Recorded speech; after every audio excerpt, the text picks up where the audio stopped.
Hello everyone, আসসালামু আলাইকুম। আশা করছি সবাই ভালো আছেন। আমি আল্লাহর রহমতে ভালো আছি।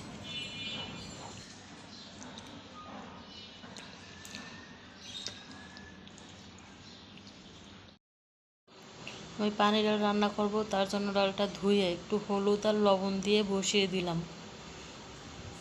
তারপর ফ্রিজ থেকে কিছু পুঁটি মাছ আগে থেকেই বের করে নিয়েছিলাম, এটাকে ভালোভাবে ধুয়ে নেব। দেখবেন পুঁটি মাছ যতই ধোয়া হয় ততই এর থেকে ময়লা পানি বের হয়। তার জন্য পুঁটি মাছটা একটু বেশি করেই ধুইতে হয়। আর এটা যত বেশি ধোয়া যাবে ততই খেতেও মজা হবে। লবণ দিয়ে গরম পানি দিয়ে ভালোভাবে ধুয়ে নেব। এমনভাবে এটাকে ধুয়ে নিতে হবে যাতে করে আষ্টে গন্ধটা চলে যায় এর থেকে।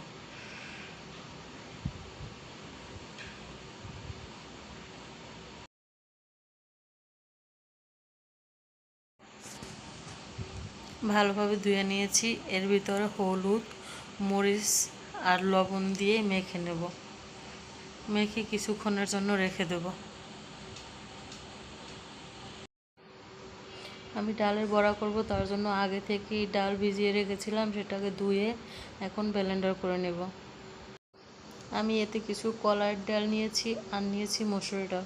কলার ডাল দিয়ে বড়াটা খেতে খুবই ভালো লাগে। আমার ভিডিওটা হয়তো কেটে গেছে মাঝখান থেকে, আমার বড়া ভাজারটা ভিডিওটা আসেনি। আমি আগে থেকে মেখে রাখা পুঁটি মাছটা ভালোভাবে কড়কড়া করে ভেজে নিলাম। এভাবে খেতে আমার কাছে খুব ভালো লাগে।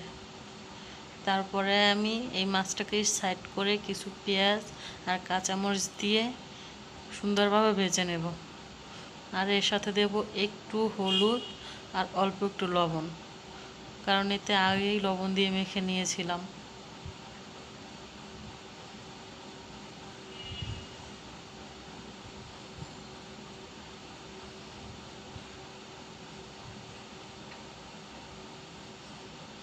এটাকে ভালোভাবে ভেজে তারপরে মাছটা একসাথে মিশিয়ে নেব। মিশানো হয়ে গেলে এতে দিয়ে দেবো অল্প কিছু পানি।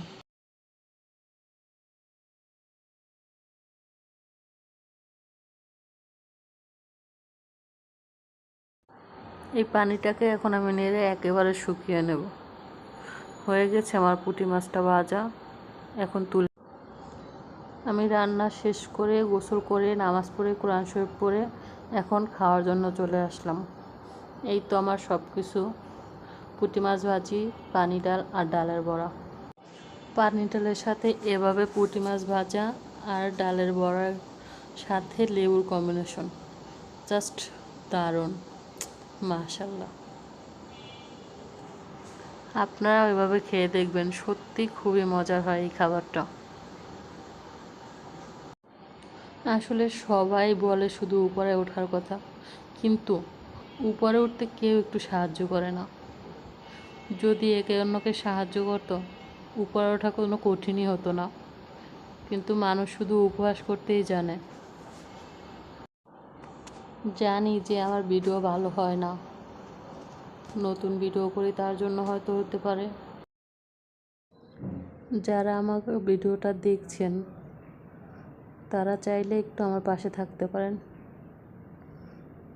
একজন অন্যর পাশে থাকলেই উপরে ওঠা সম্ভব হবে। এবার আমি খেয়ে নিচ্ছি। আপনারা ভালো থাকেন। আল্লাহ হাফেজ। আসসালামু আলাইকুম।